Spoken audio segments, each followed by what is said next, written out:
One of the most important things in a game is the feeling that the player is making progress. Whether the end goal is solving the mystery, defeating the bad guy, or just beating every level, progression towards that goal is the foundation that makes a game what it is. I made a video around a month ago about games with multiple endings, but something that I hadn't thought about at the time was games that don't have an ending. This includes games that have been abandoned, that are in early access, beta, or just generally works in progress, as well as games that are done but just straight up narrative-wise and gameplay-wise don't have an ending. For a work in progress early access example, we can look at R.E.P.O. R.E.P.O doesn't have a narrative ending, and even when it's finished, I don't really think it will. The only sense of a quote-unquote ending it has is when you lose. But how can a game's progression feel good and satisfying if there's no end goal to strive for? The obvious question that arises from this is, does a game need an ending for it to be good? This is kind of a confusing point to talk about, but I think the best genres to use as examples are roguelikes and survival games. If we look at the modern blueprint of a survival game, Minecraft as an example, it has an ending. It has a final boss, the Ender Dragon, but there are things you're only supposed to be able to do after beating the Ender Dragon. So even though it's the final boss, can we really call it an ending? Plenty of games have post-game content, and the whole point of that is so that you can continue to enjoy the experience after you've quote-unquote finished the game. The majority of people who play Minecraft don't just stop playing after they beat the Ender Dragon, because it's also a sandbox game that you can do whatever you want in.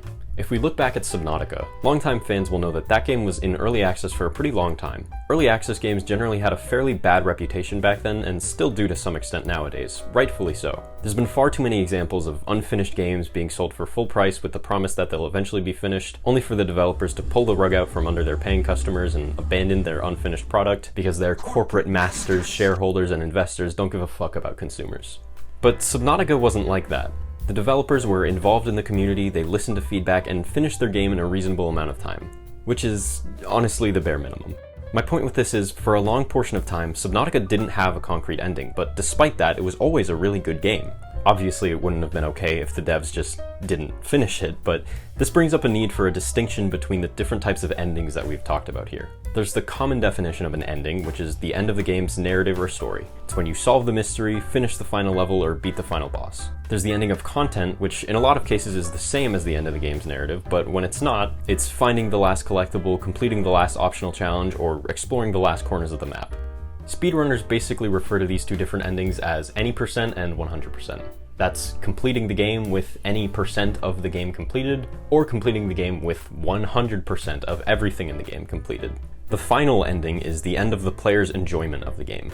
Obviously, the narrative ending and the ending of content are hard limits put in place by the developer, but the ending of the player's enjoyment is a lot more subjective and hard for the developer to control. And that's pretty much what this whole video is about. Going back to Minecraft, as I said, yes, there is a narrative ending and an ending of content, but for most people who play Minecraft, they don't really care about either of these, because Minecraft is effectively an infinitely large sandbox that you can do whatever you want in. And past a certain point, the enjoyment doesn't come from the game's built-in progression systems. Hey, speaking of progression, did you know that it's pretty much impossible to accurately measure a coastline?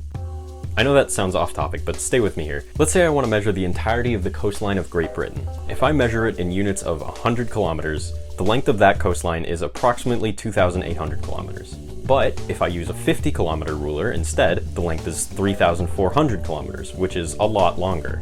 The point is, the more we zoom in, the longer the coastline gets, because there's more dips and divots that we have to measure. And because of that, it's effectively impossible to measure any coastline accurately, because you can always zoom in more. This is kind of the same way progression works in video games. You have the overarching goal, like I mentioned earlier, solve the mystery, kill the evil, beat all the levels. But within that, there are smaller goals. Complete this side quest, defeat this enemy, beat this one level. And within that, we can zoom in even more. Talk to this character, attack this enemy, move to the right. Was that a well thought out and explained metaphor, or was it just a way to make this video longer while talking about something unrelated and stupid that I think is marginally interesting? That's for you to decide. Basically, within game development, progression needs to be viewed with this in mind. Every step of the process from every level of zoom should feel satisfying. Everything the player does in a game should feel like they're making some amount of meaningful progress towards something. Again, whether that's the main quest of the game or just beating a level. Of course, this is impossible to do 100% for a load of different reasons, one of which is subjectivity, but we can strive towards this as much as we can. Since I already talked about the modern blueprint of survival games, it's time to talk about what is, in my opinion, the modern blueprint of a roguelike game, Risk of Rain 2. Hades would probably also work, but I haven't played that game. Anyways, Risk of Rain 2, much like Minecraft, does have a final boss, a narrative ending, which I know is not the topic of this video based on the title, but I promise I'm getting there, just give me a minute, I swear this is relevant.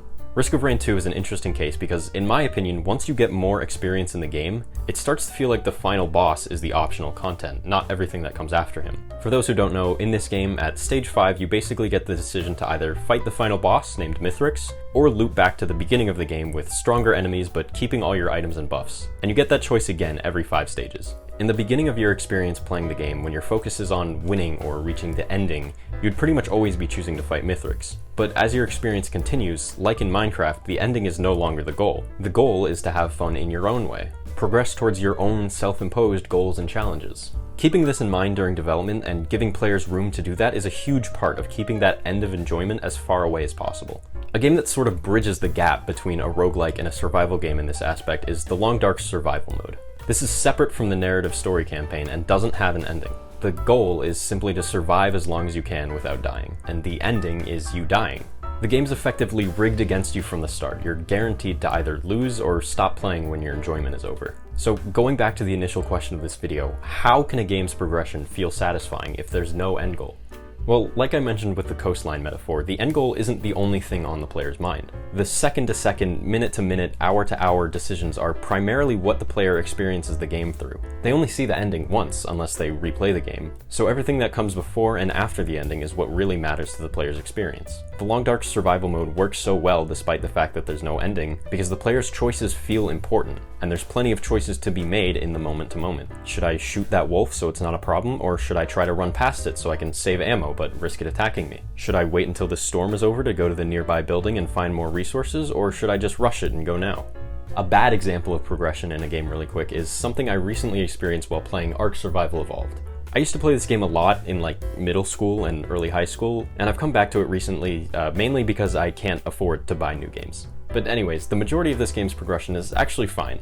My main problem is with the game's bosses. People online have said that to beat the first boss on its easiest difficulty, I need at least 10 T-Rexes and a few other dinosaurs for support. On normal settings, that could take 20 to 25 hours to get set up, so I'm basically required to use boosted settings, which is another thing that I have a huge problem with in this game, but not within the scope of this video. The main problem here is that now my progression is completely halted, and I have to spend 10 to 15 hours taming or breeding a bunch of Rexes and support dinosaurs. Obviously, I could just go do something else, but there's not really a lot else to do in the game at this point. By the time you can easily tame as many T-Rexes as you need, you're pretty much max level with the strongest gear in the game.